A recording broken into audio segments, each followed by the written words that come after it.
वो कल भी जिंदाबाद था, वो आज भी जिंदाबाद है, हुसैन जिंदाबाद। करबला जे पिड़ में खीमा खोड़ियाऊं, झेड़ो यजीद सामू जुंबे जोड़ियाऊं, मुंह न मोड़ियाऊं पसे ताव तरारत। इस्लाम जी सरबुलंदीअ जे लाइ जंहिं बि जाखोड़ कई तंहिंखे कुर्बानी ॾियणी पई। इस्लाम खे पूरी दुनिया जे गुमराह माण्हुनि जे आॾो जॾहिं नबूअत जी दावा कंदा, मके जी ज़मीन तां उहो हसीनो जमील शख्सियत जो मालिक, जंहिंखे मके जी ज़मीन जा पत्थर दिल माण्हू सिद्दीक़ ऐं अमीन जे लक़ब सां रोशनास फरमायो, जॾहिं 40 सालनि जी जमार में नबूअत जे ऐलान खां बाद पंहिंजी ज़बान मुबारक सां हक़ जो कलमो ऐं संदसि नक्शे कदम ते हलण ते उन जी फलाह ऐं बका आहे जेका ॻाल्हि उन्हनि खे पसंदि न आई ऐं हक़ ऐं बातिल जो तज़ाद ऐं मुहादो पेश आयो, जंहिंजे करे दुनिया वजूद में आई तंहिंखे तकलीफ़ ॾिनी वई। हक़ जी ॻाल्हि करण ते संदसि जे पेट ते पत्थर ॿधणा पिया। ताइफ़ जे ज़मीन ते रत सां लाल थियणो पियो। जेके संदसि जे नक्शे कदम ते हलिया तिन भी तकलीफ़ पंहिंजे कमज़ोर जिस्मनि ते ज़ुल्म जा पहाड़ किरंदे ॾिठा। कंहिंखे रेज़ार पथरीली ज़मीन ते घिसाड़ियो वियो, कंहिंखे आरा मशीन जे ब्लेडनि सां चीरियो वियो, कंहिंजे जिस्मनि खे गभा कयो वियो, कंहिंजे जिस्मनि खे दंभियो वियो, तेज़दार तलवार सां उन जे जिस्म खां सिसीअ खे धार कयो वियो, कंहिंखे क़ैद करे 40 ॾींहं उञारियो रखी बेदर्दीअ सां शहीद कयो वियो। उन्हनि इस्लाम जे वक़ार खे बरक़रार रखियो, पाण हिकु अज़ीम तारीख़ जा वर्क बणिया। तारीख़ अॼु उन्हनि किरदारनि खे अदब जी निगाह सां यादि करे थी। हज़रत इमाम हसन ऐं इमाम हुसैन रज़ी अल्लाह ताला अन्हु नंढा हुआ।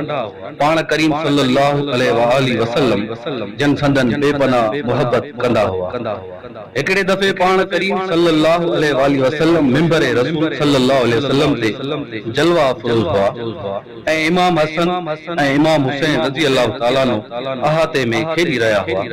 खेॾंदे किरन पिया ऐं जॾहिं नबूअत वारी अखियुनि उहो मंज़र ॾिठो, मिंबर रसूल सल्लल्लाहु अलैहि वसल्लम तां उथी साण खयो ऐं छातीअ लाथो। पाण सल्लल्लाहु अलैहि वसल्लम सजदे में हुआ त इमाम हुसैन रज़ी अल्लाह ताला अन्हु पुठीअ मुबारक ते वेही रहिया। सजदो तवील करे छॾियो, पर हज़रत हुसैन रज़ी अल्लाह ताला अन्हु जे इंतज़ार में हुआ जॾहिं पुठीअ तां लहनि। उन हुसैन रज़ी अल्लाह ताला अन्हु जी मोहब्बत जी कहिड़ी ॻाल्हि कयां। पाण करीम सल्लल्लाहु अलैहि वसल्लम हज़रत इमाम हसन ऐं हज़रत इमाम हुसैन रज़ी अल्लाह ताला अन्हु जे चप मुबारकनि खे ईअं चूसींदा हुआ जीअं खारकुनि खे चुसबो आहे।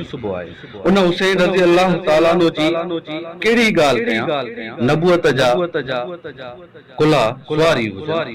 उन हुसैन रज़ी अल्लाह ताला अन्हु जी कहिड़ी ॻाल्हि कयां जो आहिनि त आराम में, पर ज़बान ते क़ुरान पाक जी तिलावत जारी आहे।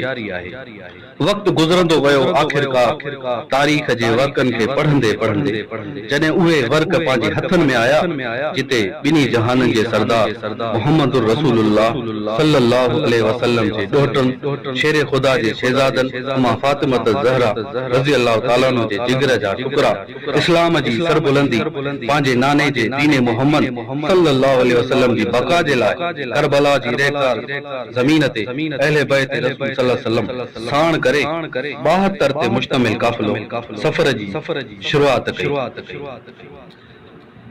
जॾहिं करबला जी ज़मीन ते रोके अॻिते वधण लाइ रस्ता रोक कई, मजबूरन करबला जी मिटीअ ते कीमा हणण ते मजबूर थिया।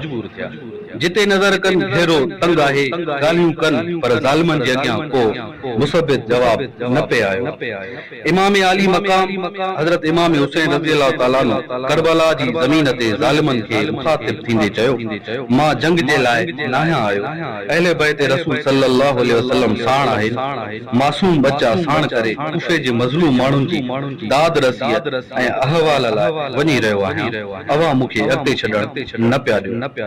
इमाम आली मकाम हजरत इमाम हुसैन रज़ी अल्लाह ताला अन्हु जी ॻाल्हियूं उन्हनि ते को बि असर न कयो। हू बिल्कुलु अज़ाब इलाही में ऊंधा थी चुका हुआ।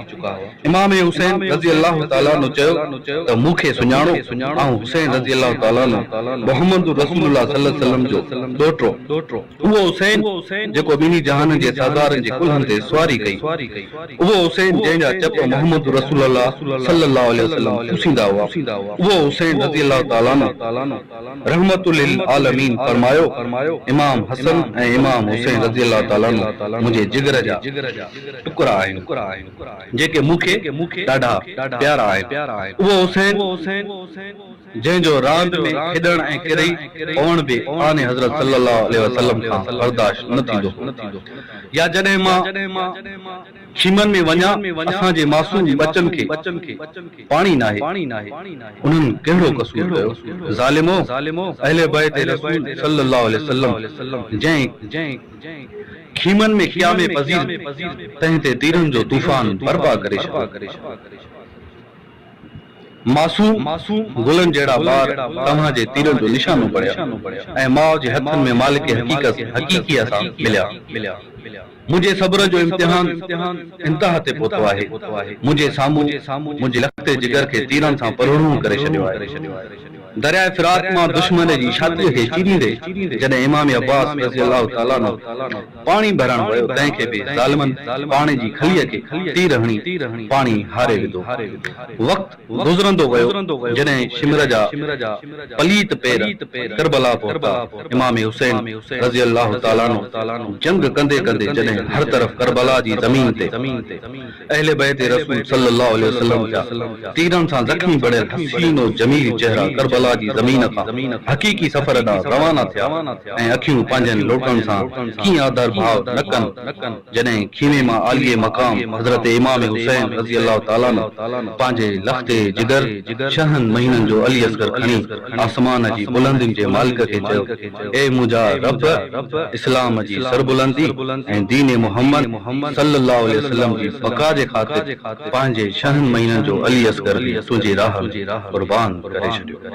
हज़रत हुसैन रज़ी अल्लाह ताला अन्हु विढ़ंदे पंहिंजे जिस्म ते तीरनि ऐं तलवारनि जा घाव सां शदीद ज़ख़्मी आहिनि। जंहिं शिमर सां महाॾो अटकायो ऐं शिमर खे चवण लॻो निमाज़ असर जो वक़्तु आहे, निमाज़ अदा करण जी मोहलत ॾियो।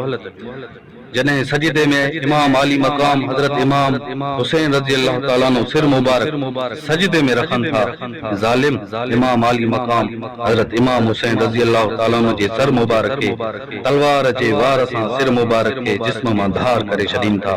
अल्लाहु अकबर।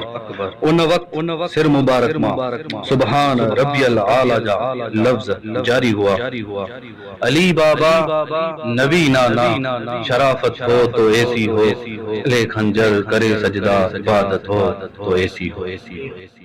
तहरीर ऐं आवाज़ ज़ुबैर अबड़ो, डायरेक्शन रहीम लाड़िक, तरतीब ख़ालिद अंसारी, माविन यासीन अबड़ो, एडिटर ज़ुल्फ़कार अबड़ो।